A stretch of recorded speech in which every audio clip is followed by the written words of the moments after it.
Olmazor rayonidan Yunusobodga yaqin joylardan uy qidirayotgan akalar uchun bitta zo'r variant chiqyapti. Severniy Olmazorga yetib kelganmiz, quruvchi akalarimiz 1,5 sotuq 4 xonali mana shu uylarimizni srochniy narxlarda sotuvga qo'yishdi. Uyimizda internet beradigan bo'lsak, to'g'rida Yunusobod mosti o'ng tarafimizda taxta pul masjidi joylashgan. Uy 100% pat kulish bitkazilgan, qurilishiga 100% garantiya beriladi. Katta darvoza qo'yilgan, kalitga eshik. Bismillah deb uyga kirib, sharoitlarni ko'ramiz. Eshikdan kirganimizda bu tarafda oshxonaning tagida yerto'la joylashgan, uy kotyolari yerto'laga o'rnatilgan. Bu tarafda ko'rib turganimizda hovliga bemalol bitta mashina qo'ysanglar bo'ladi. Mana binoyimizning hovli tarafdan ko'rinishi, oldiga katta romlar qo'yilgan. Ularning darvozamiz bu yerdan boshlanadi.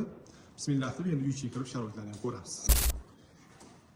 Uyga kirganimizda katta koridordan xonalarga kiriladi.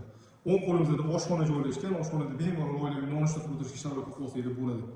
Koridor bo'ylab kirayotganmiz, chap qo'limizda umumiy sanuzilxona, to'g'ri kirganimizda 25 kishiga mo'ljallangan katta mehmonxona joylashgan, lustralar ilingan, hamma sharoitlar qilingan. Bu tarafdan ikkinchi qavatga ko'tariladi. Ikkinchi qavatga ko'tarilar ekanmiz, ikkinchi qavatimizdan koridor bilan boshlanadi. O'ng qo'limizda birinchi yotoqxonamiz joylashgan, xona razmeri katta, panorama romlar qo'yilgan oldiga, ro'barasida xuddi shunaqa razmerda ikkinchi yotoqxonamiz bo'ladi. Bu yotoqxonamiz yonida ota-onalarga mo'ljallangan yotoqxona, oldiga panorama romlar qo'yilgan, o'zining ichida sanuzil xonasi ham bor. Xullas hamma sharoitlar qilingan, bu xonaning o'zidan balkon qismiga chiqsak bo'ladi.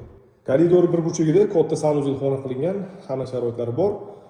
Sanuzil xonamiz yonidan uyi terasa qismiga chiqsak bo'ladi. Mana bo'ylab chiqib keldik. Bismillah deb uy terasasiga chiqib olamiz. Terasaning kattaligini qaranglar, okalar. Zo'r lokatsiyada. O'ng qo'limizda yozgi oshxona qilingan. Ana endi xudo xolisi sizlarga orientir beramiz. To'g'rimizda mana taxta pul masjidi, hamma biladi. Bu tarafda mana Yunusobod mosti ham ko'rinib turibdi. Chap tarafimizga qaraydigan bo'lsak, Yunusobod telepashdan joylashgan. Xonadonga umumiy hisobda $160,000 so'rashyapti, savdolashadigan joylari bor.